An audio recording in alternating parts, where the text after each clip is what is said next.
اچھا، کبھی اس بات پر غور کیا ہے کہ ہمارے فیصلے اصل میں بنتے کیسے ہیں؟ ہم سب کو یہی لگتا ہے کہ ہم بڑی سوچ بچار اور منطق سے کام لیتے ہیں، لیکن سچ تو یہ ہے کہ کچھ ایسی پوشیدہ طاقتیں ہیں جو ہمارے ہاں یا نہ کہنے سے بہت پہلے ہی اپنا کام کر چکی ہوتی ہیں۔ تو آئیے آج اسی چھپے ہوئے فن کو سمجھتے ہیں۔ تو آئیے اس معاملے کی تہہ تک چلتے ہیں۔ ہم حقیقی زندگی سے کچھ ایسی مثالیں دیکھیں گے جو عام عقل کو چیلنج کرتی ہیں اور ہمیں یہ سوچنے پر مجبور کر دیتی ہیں کہ پردے کے پیچھے آخر ہو کیا رہا ہے۔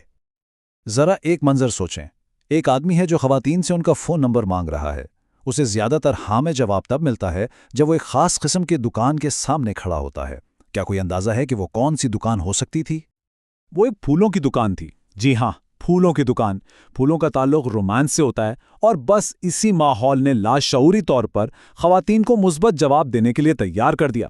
اور مزے کی بات یہ ہے کہ جب ان سے بعد میں پوچھا گیا تو سب نے اس بات سے انکار کیا کہ دکان کا کوئی اثر تھا، لیکن نتیجے تو صاف ظاہر تھے۔ اور یہ کوئی اکلوتا واقعہ نہیں تھا۔ بالکل اسی طرح ایک اور تجربے میں جب ایک آدمی نے گٹار کیس اٹھایا ہوا تھا تو اسے بھی ڈیٹ کے لیے زیادہ ہاں سننے کو ملی۔ اس سے پتہ چلتا ہے کہ ہمارا ماحول لاشعوری طور پر ہم پر کتنا گہرا اثر ڈالتا ہے۔ اور یہ اصول صرف حقیقی دنیا میں نہیں بلکہ آن لائن بھی کام کرتا ہے۔ ایک فرنیچر سٹور نے اپنے ویب پیج کے 2 ورژن بنائے۔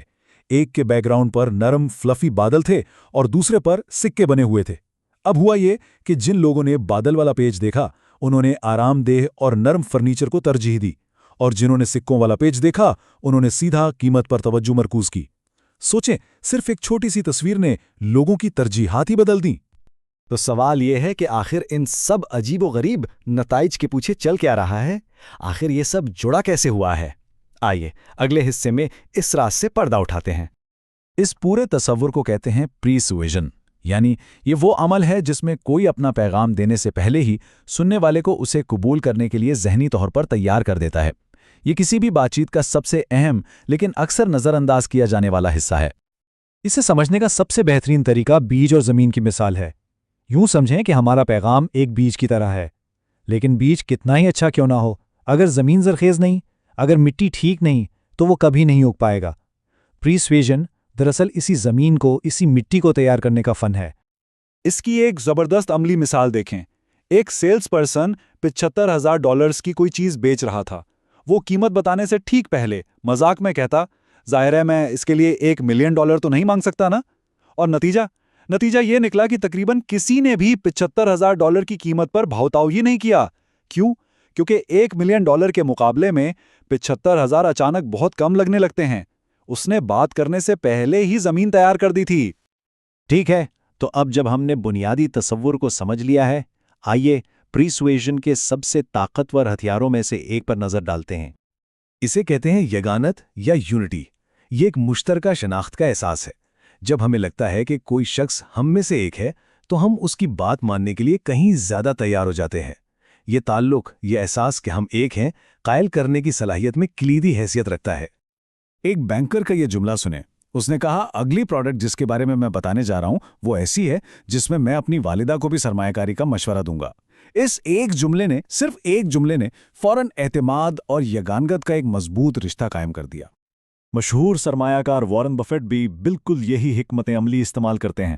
وہ اپنے شیئر ہولڈر سے کہتے ہیں، میں آپ کو وہی بتاؤں گا جو میں آج اپنے خاندان والوں کو بتاتا۔ اس طرح وہ اپنے اور سرمایہ کاروں کے مفادات کو ایک ہی صف میں کھڑا کر دیتے ہیں۔ اور اس کا اثر اعداد و شمار میں تو اور بھی حیران کن ہے۔ ایک کالج میں والدین سے سروے بھروانے کی شرح 20% سے بھی کم تھی، لیکن پھر انہوں نے طالب علموں سے کہا کہ اگر ان کے والدین سروے مکمل کریں گے تو انہیں ایک اضافی پوائنٹ ملے گا۔ اور جانتے ہیں کیا ہوا؟ شرح بڑھ کر 97% ہو گئی۔ وہ ایک پوائنٹ تعلیمی لحاظ سے بالکل غیر اہم تھا، لیکن اپنے خاندان کی مدد کا تصور وہ بہت طاقتور ثابت ہوا۔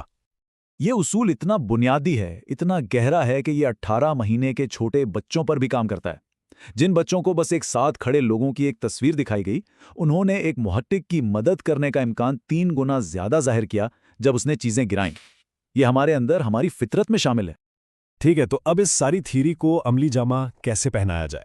اس علم کو اخلاقی اور مؤثر طریقے سے کیسے استعمال کیا جا سکتا ہے؟ آئیے کچھ عملی تجاویز پر نظر ڈالتے ہیں۔ یہاں 6 کارآمد طریقے ہیں۔ پہلا، اپنے کلائنٹس کے بجائے ان کے خاندان والوں کو تحفہ دیں۔ اس سے یگانگت کا احساس گہرا ہوتا ہے۔ دوسرا، کسی سے رائے مانگنے کے بجائے مشورہ مانگیں، کیونکہ مشورہ شراکت داری اور قربت کا احساس دلاتا ہے۔ تیسرا، تنخواہ میں اضافے کی بات کسی بڑی کامیابی کے فوراً بعد کریں۔ چوتھا، کسی مشترکہ شناخت کا ذکر کریں، جیسے ایک ساتھی طالب علم ہونے کے ناطے۔ پانچواں، اپنے ماحول کو، اپنی جگہ کو اپنے مقاصد کی یاد دلانے والی چیزوں سے سجائیں۔ اور چھٹا، اپنی درخواست پیش کرنے سے پہلے دوسرے شخص کی ذہنی حالت کو اس کے لیے تیار کریں۔ ان ٹیکنیکوں کو استعمال کرنا ایک بات ہے، لیکن اس سے بھی زیادہ ضروری یہ جاننا ہے کہ کوئی انہیں ہم پر کب استعمال کر رہا ہے اور خود کو ان سے بچایا کیسے جائے۔ تو غیر ضروری اثر سے بچنے کا طریقہ کیا ہے؟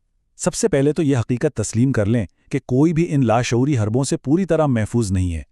ہو سکتا ہے کہ ایک چھوٹا سا احسان ایک بہت بڑی درخواست کے لیے زمین تیار کرنے کے لیے کیا جا رہا ہو۔ اس لیے سب سے اہم، سب سے کلیدی دفاعی حکمت عملی یہ ہے، کبھی بھی فوراً جواب نہ دیں، تھوڑا وقت لیں، ایک قدم پیچھے ہٹیں اور کوئی بھی وعدہ کرنے سے پہلے ٹھنڈے دماغ سے سوچیں۔ تو اگلی بار جب کوئی فیصلہ کیا جائے تو ایک لمحے کے لیے رک کر یہ ضرور سوچیں کہ اس فیصلے کی زمین کس نے اور کیسے تیار کی تھی۔